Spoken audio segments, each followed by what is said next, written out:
You're also members of this panel. Let's give a round of applause to our next lecturer. Thank you. Hello, everybody. I don't know. I'm not sure that we are going to go out of the box with our lecture, although we have a very odd syntagm, digital degrowth. So what is actually the digital degrowth?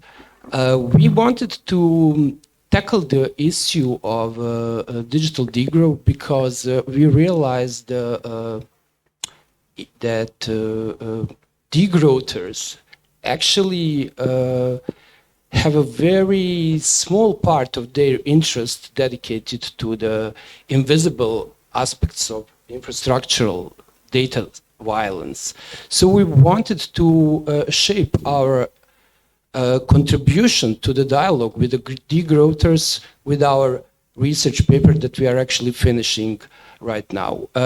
Thank you, Ljubisha, for having us again here in Belgrade, because Bojana and I initially started to collaborate on this research last year.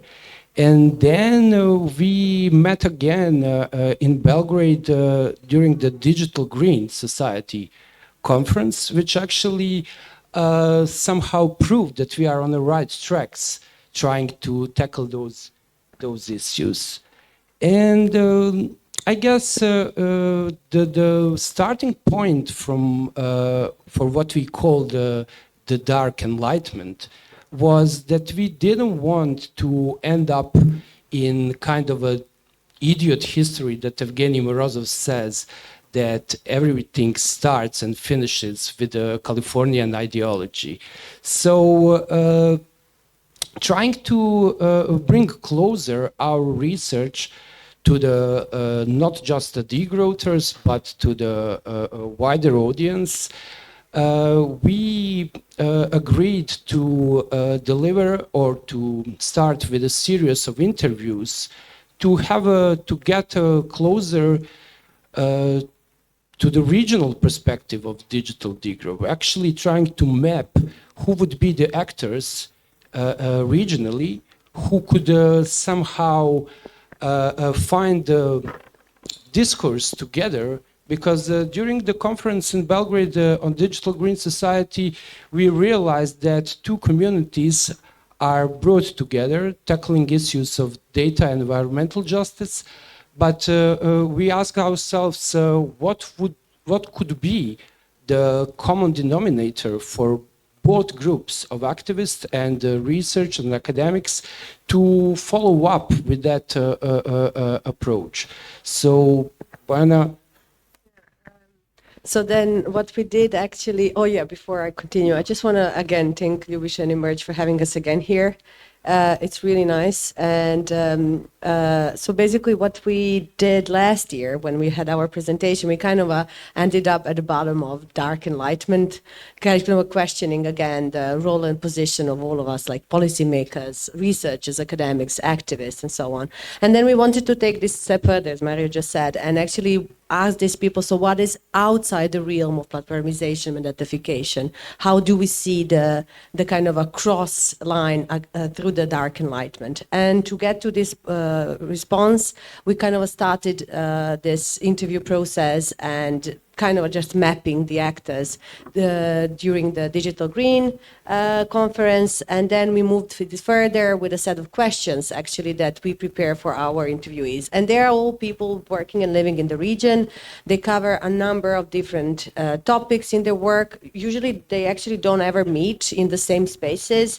So some of them are like I mean, I won't share their names because some of them we didn't ask for their consent, first of all, and second because, yeah, we are still in the process of building the research. So some of them work in academia and focus on post-digital. Others are working on a really hands-on stuff on like digital green building technologies that are supposed to help humans in one way or another. Others are questioning the missing languages and missing history and working for a number of decolonialization processes of femtech.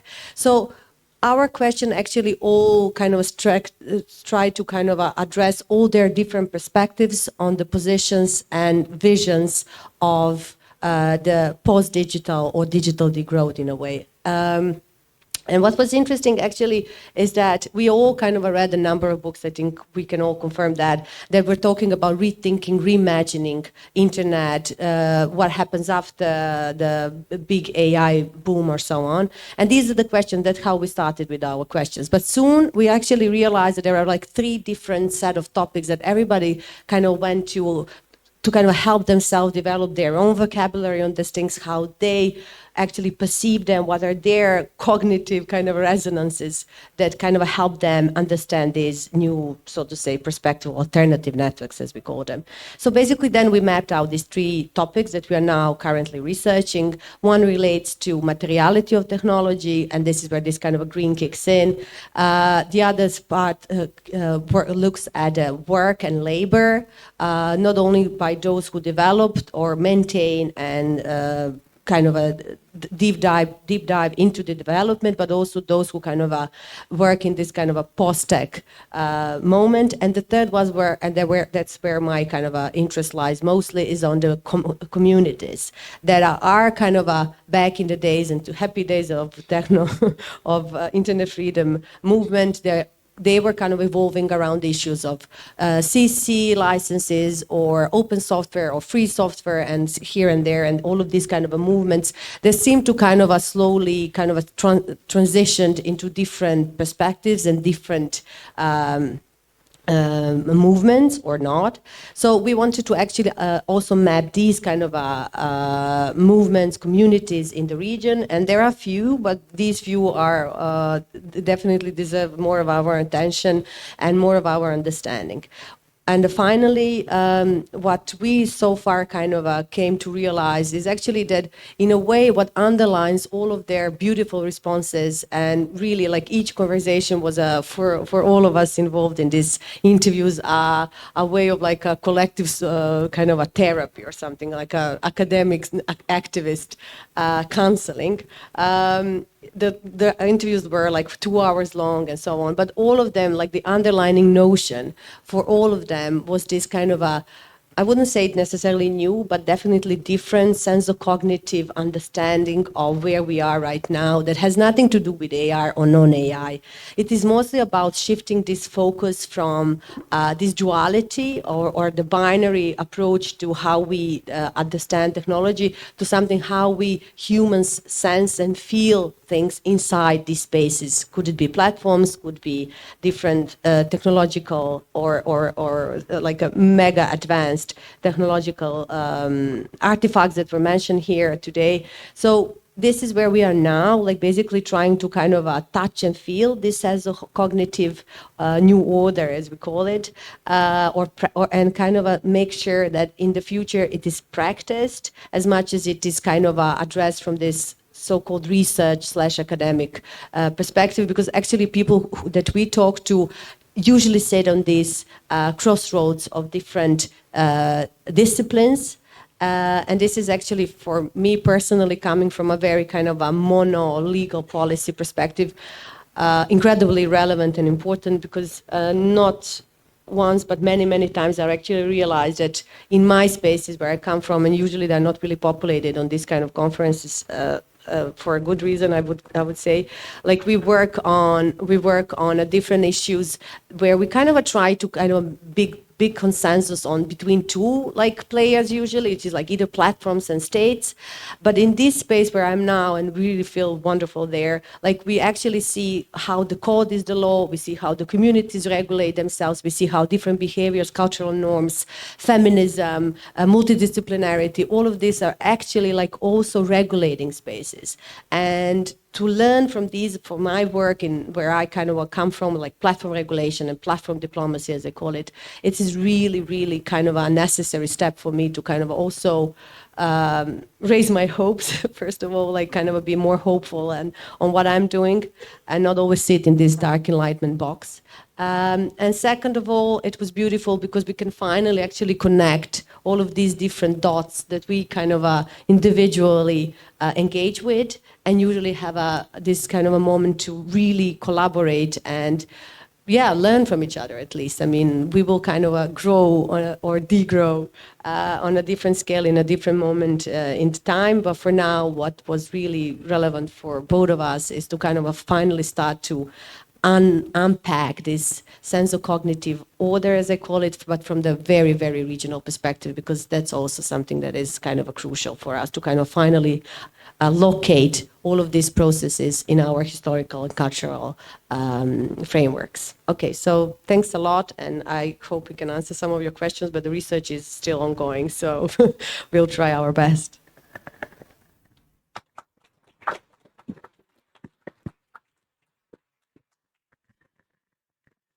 Do we have questions for Mario and Bojana?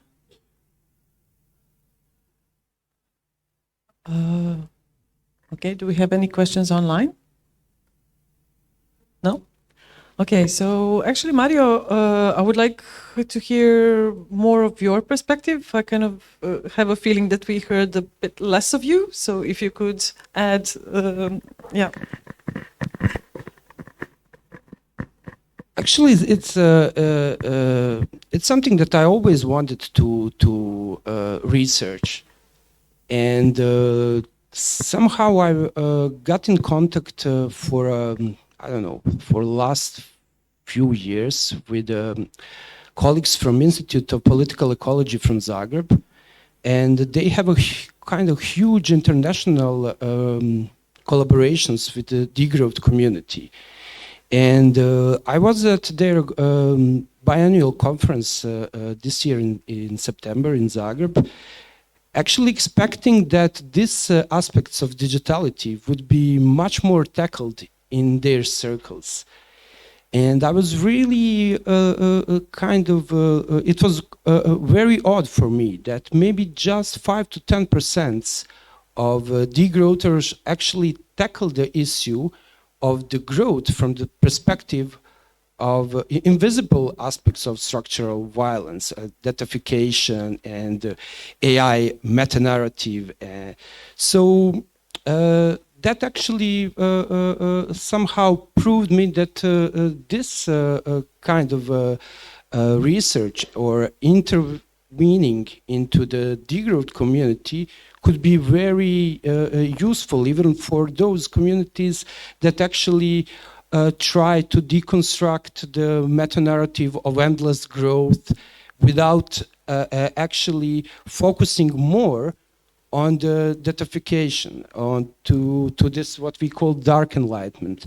So that's the one part. The other part is that somehow during the last few years I was really close to the let's say digital activists from Serbia and degrowthers from Croatia. And looking at it from the perspective of Bosnia and Herzegovina, I somehow found myself in a position to maybe bring closer those communities, and that's what really interests me, besides being an academic, and I obviously don't come from the field of environmentalism, and but from my perspective of teaching library and information science, I got my PhD in critical librarianship. So moving from critical librarianship to critical understanding of technology was actually the process from which I find myself more and more interested into the broader aspects of the let's say the problems that profession of library and librarians actually have. So I'm trying to mix different kinds of disciplines now, but actually that's the default position of information science. It's interdisciplinary by the default, and it's transdisciplinary. So it's actually not that strange that I'm doing it right now.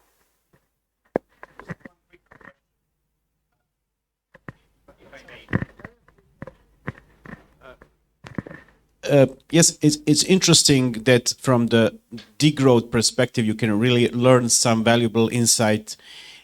But what's your position on this? And first of all, for those that don't know, what are examples of degrowth? What does it mean in practical terms, please?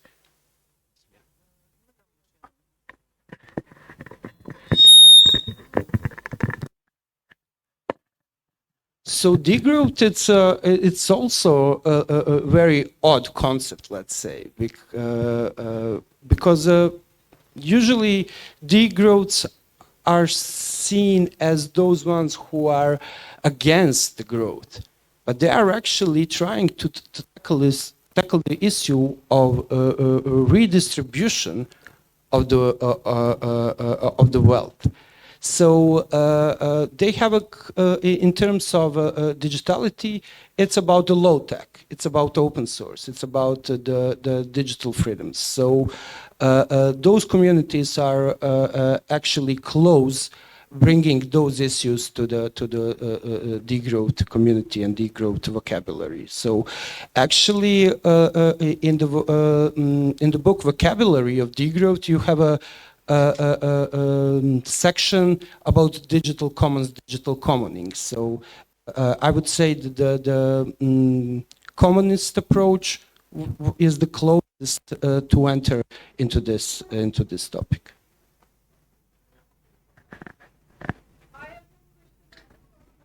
Can we leave it for later, because we are already beyond the schedule?